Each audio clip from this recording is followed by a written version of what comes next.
Hi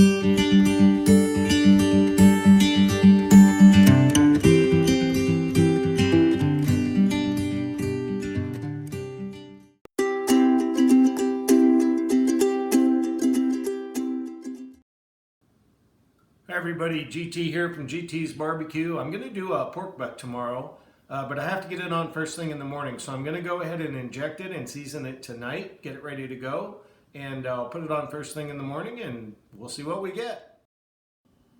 Okay, the first thing we're going to do, we're going to inject it, and I'm putting a 1/4 cup of Cosmos Q pork injection in here to 1.5 cups of water. Going to go ahead and put the lid on.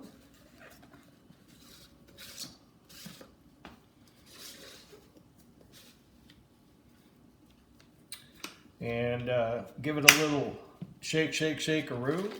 Technical term. You've heard me use it before.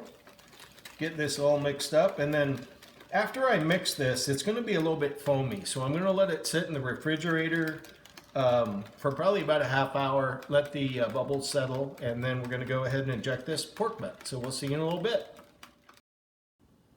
Okay, so I've got this trimmed up. I went ahead and cut off some of the fat. Then I'm going to go in here probably about 1 inch or 2, and then we're just going to inject, and as we inject, pull out, and you can kind of see that thing plump up. Work it back and forth a little bit. I always use a pan for this because you're always going to get some leakage. And this really saves on the mess. So we kind of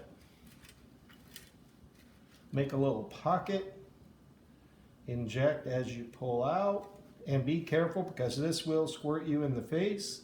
If anybody's had a baby recently, you'll know what I mean about keeping your face covered.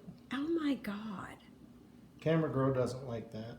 I'm going to go in over here, go in, work out a little pocket, give it a little inject-a-roo.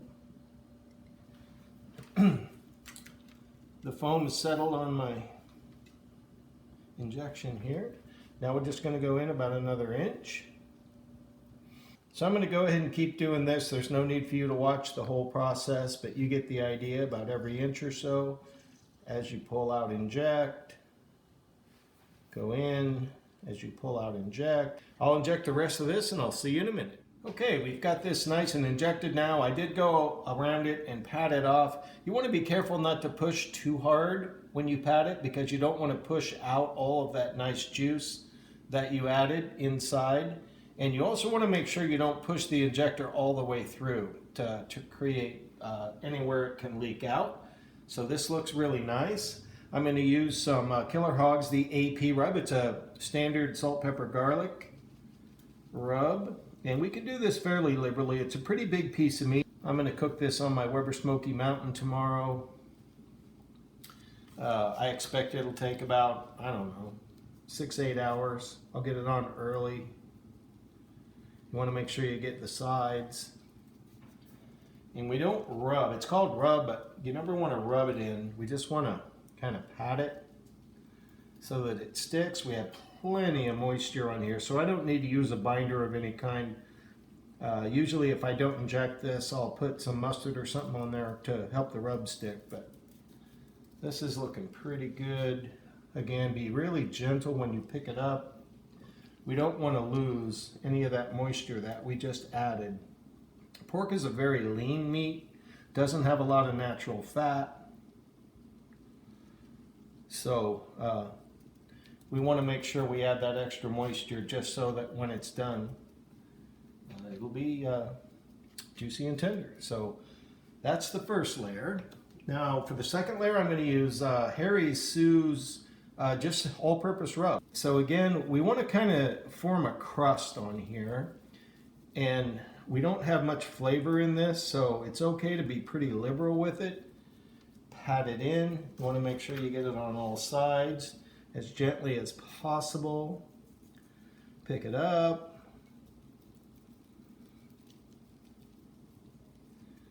Get a little of that on that end.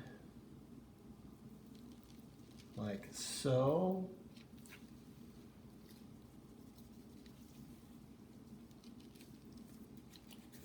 Pat, pat, pat-a-roo.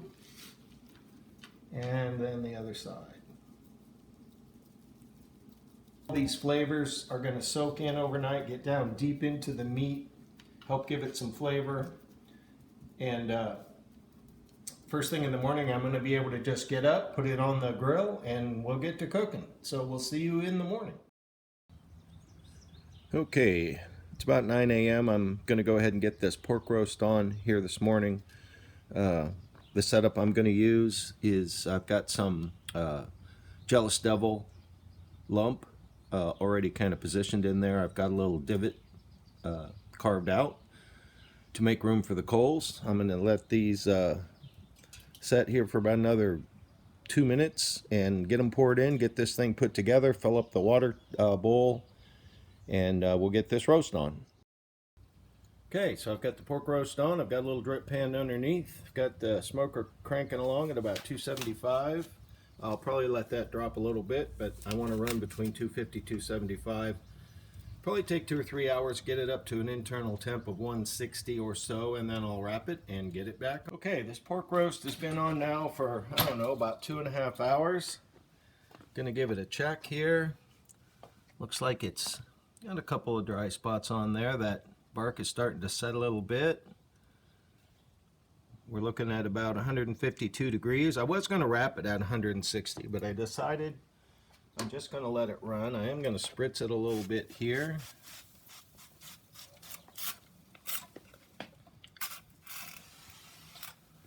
I picked this sprayer up it's actually a weed sprayer. I got it at Ace Hardware, and it's got measurements on the side. It works really great. Get that thing nice and moist. I'm going to let this run probably another 2 or 3 hours, and I'll probably spritz about every hour. So we'll go ahead and get the lid shut, and I'll see you. Okay, this roast has been on about 6 hours. The temp's just been nailed at 250 that whole time. I'm going to go ahead and check it out here. Oh, it's looking good. The bark's starting to set. Nice and juicy from that injection.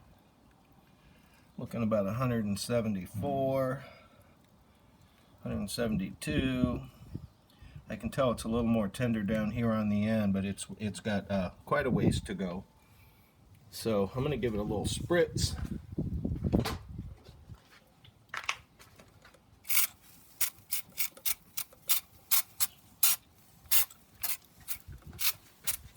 Got some apple juice mixed with some apple cider vinegar here. And we'll check on it in a little bit. Okay, it's been about 9 hours now. We've got our pork roast looking good. It's temping about 198 degrees. My coals are going out, so I'm going to go ahead and call this. I'm going to wrap it up, get it real nice and tight. I'm going to let this rest for about an hour, and then we're going to pull it apart, and we'll see what we get. We'll see you in a little bit. Okay, so after a 9-hour cook on this small, it's actually about a 4.5 pound pork roast, we're going to go ahead and see if we can't get this thing pulled apart here. Get it out in the pan. Foil out of the way.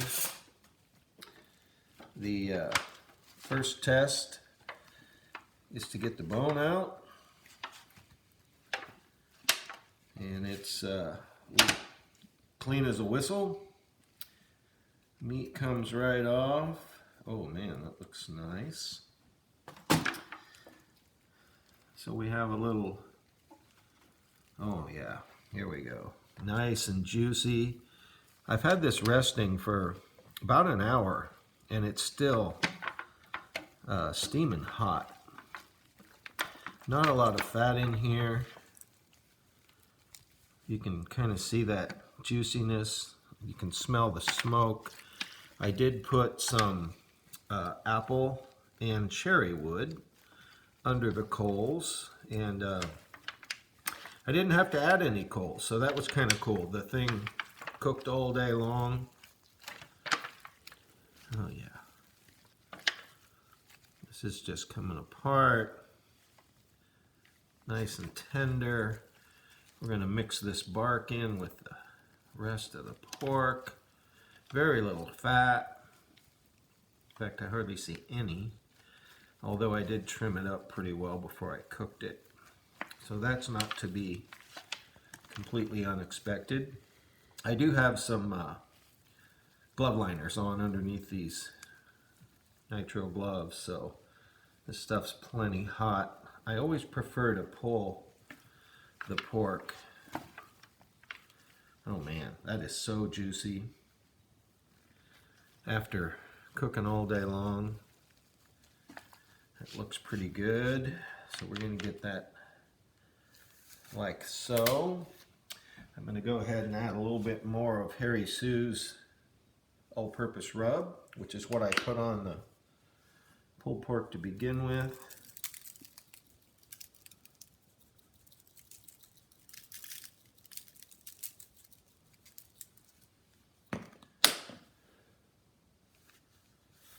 And my hands are clean.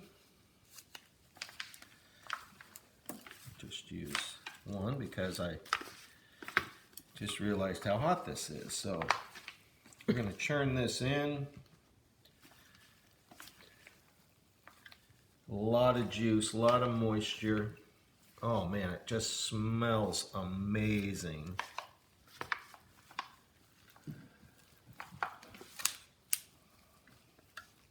So, love these little bits of bark. Gonna try a bite here. Get some bark on there. Get a little bit of the meat.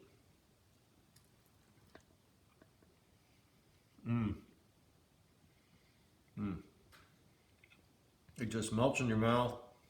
You got the smoky flavor. Got the moisture. Another success. This is going to be, a lot of this will freeze.